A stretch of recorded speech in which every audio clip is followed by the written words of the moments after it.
Hello everyone, welcome back to Fight Age channel. Friends, before starting to watch this video, I would like to ask you to subscribe to my channel. Thanks for support my guys. With a high probability, victory in the upcoming December 23 bout against Otto Wallin will allow British ex-world champion Anthony Joshua to compete for the vacant IBF title with Filip Hrgovic. However, it is also likely that Joshua will refuse to fight for the title and make a choice in favor of a mega fight with another ex-champion American Deontay Wilder, who will fight Joseph Parker as a part of the same boxing night on December 23. This was stated by Joshua's promoter Eddie Hearn. If he is released and Joshua beats Wallin on December 23, Hrgovic and Joshua will have to fight for the vacant title. But by that time, it is very likely that Joshua and Deontay Wilder will have already signed a contract for the fight. At this point, we will not be able to turn around in the other direction.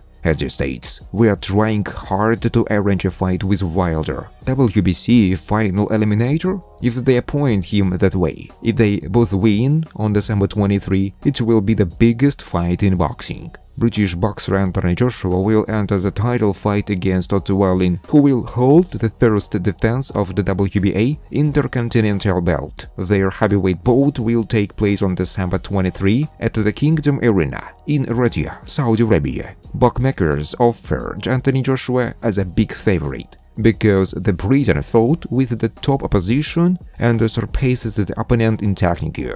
Otto Wallin won the WBA Intercontinental title and won many confident victories, but in terms of skills and knockout power, he still lags behind Joshua. Anthony Joshua's arm span is 10 centimeters larger. At the same time, the fighters have almost identical growth. Anthony Joshua, former WBA Super, WBO, IBF and IBO heavyweight title holder, aware that the Order of the British Empire, 29 fights, 26 wins, 3 losses. Joshua is comfortable working at arm's length, which he supports with a jab and constant mobility. Using Anthony Joshua's confuses the opponent with maneuvers and throw a punch for punches. After shifting or slanting, he can move sharply closer to punch destructive hooks or combos on the body and head. Also, strong side kicks help Joshua out in the exchange at the clinch distance. He has enough stamina to keep active and knockout power right up to the last rounds. Wallin also tries to move constantly, but he is much more monotonous than Joshua. The Englishman will easily meet any direct blow from Otto Wallin with a power attack. Wallin rarely shifts, so Joshua will easily attack him from all sides. Anthony Joshua will outplay Wallin due to better speed and reaction.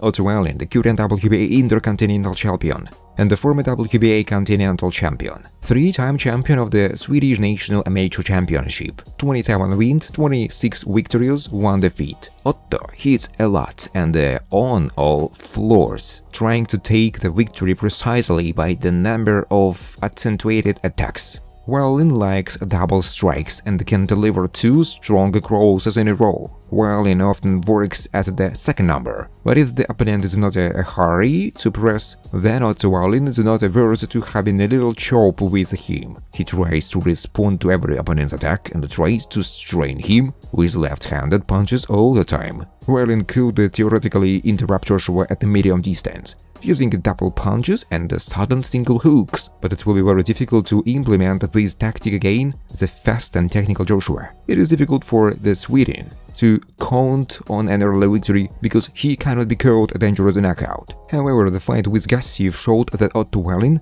knows how to surprise. Joshua will outplay Wallin in fencing jabs and most likely will start talking the fight from the first round. Perhaps Otto will try to raise the pace of the fight and catch Anthony sideways in the exchange. But given Joshua's power, this tactic will be dangerous for Otto Wallin. Surely, the Englishman will prefer to slowly overbox the Wallin at first and avoid exchanges with him. By round 6-7, Anthony can increase his strength in punches and start looking for his knockout. Here Wallin will have opportunities for an early victory, because Anthony will start working at medium and short range, where it will be either to catch him, but still the Englishman has more chances to win both ahead of schedule and by decision of the judges. Wallin will have to show something fundamentally new to win, so Joshua is a fair favorite for the upcoming fight. Thanks for watching guys. If you like this video, please subscribe to my YouTube channel.